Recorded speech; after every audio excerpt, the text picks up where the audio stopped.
Hi hello నమస్తే welcome back to rainy drops. It's me Rajani. అందరూ ఎలా ఉన్నారంటే నేనైతే సూపర్గా ఉన్నాను. మీరు కూడా బాగుండాలని మనస్ఫూర్తి కోరుకుంటున్నాను. వీడియోస్ అనేవి కొంచెం డిలే అవుతున్నాయండి.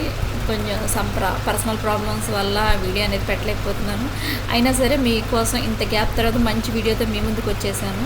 ఆ వీడియో ఏంటి అంటే తెలంగాణ అండ్ మన ఏపీలో కూడా ట్రెడిషనల్గా ఫాలో అవుతున్న బతుకమ్మ ఫెస్టివల్ గురించి. ఈ వీడియోలో మనం ఏం తెలుసుకోవాలనుకుంటున్నాము అంటే బతుకమ్మని పేరు బతుకమ్మకు ఎందుకు వచ్చింది, బతుకమ్మ అంటే ఏంటి, బతుకమ్మ పండగ గురించి మీకెవరికన్నా తెలుసా? తెలియకపోతే ఈ వీడియో తప్పకుండా చూడండి.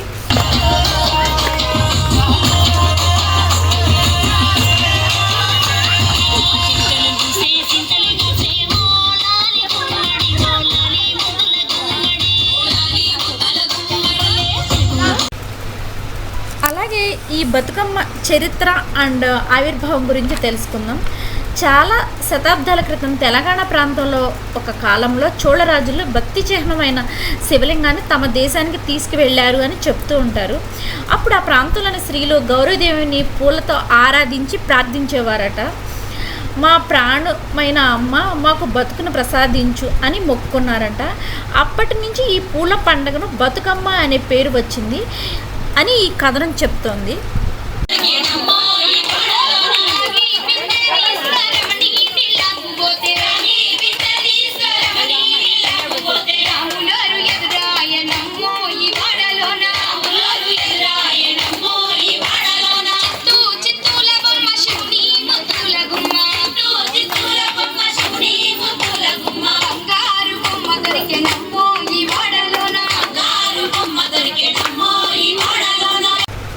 అసలు ఈ బతుకమ్మ ఫెస్టివల్ని ఎలా జరుపుకుంటారు?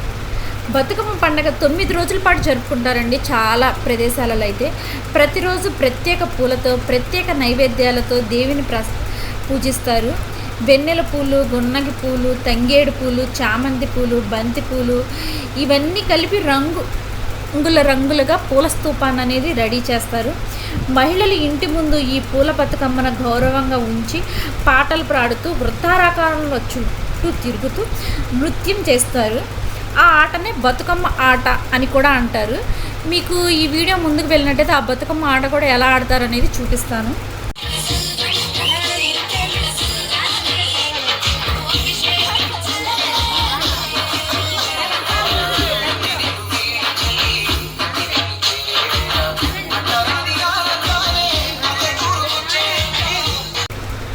అలాగే ఈ బతుకమ్మ ఆట వల్ల చాలా లాభాలు కూడా ఉన్నాయండి. నాకు కూడా తెలియదు ఇప్పటి వరకు, నేను ఇప్పుడే వింటున్నాను.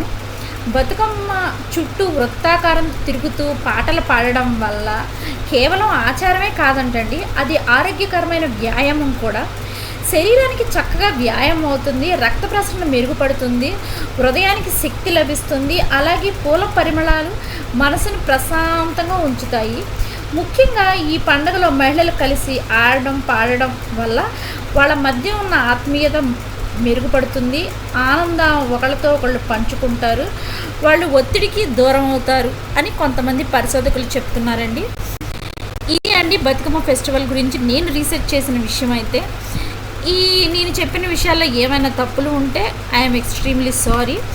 ఇంకా బతుకమ్మ గురించి మీకు ఇంకేమైనా విషయాలు తెలిసినట్లయితే మీరు నాతో షేర్ చేసుకోండి, నేను కూడా హ్యాపీగా ఫీల్ అవుతాను.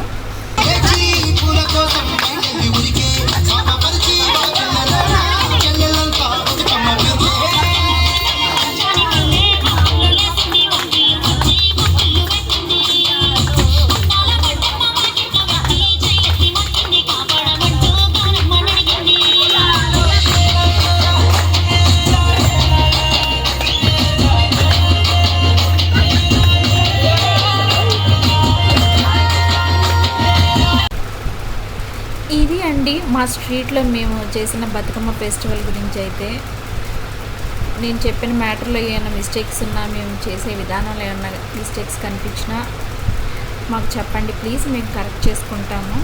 తెలంగాణలోనే కాదండి, ఇప్పుడు ఏపీలో కూడా ఈ బతుకమ్మ ఫెస్టివల్ అనేవి చాలా ఫేమస్ అయిపోయాయి. సో మేము కూడా ఫస్ట్ ఇయర్ అయితే మా స్ట్రీట్లో జరుపుకున్నాము. నెక్స్ట్ ఇయర్ కూడా చూడాలి మరి. See you on another video. Bye bye.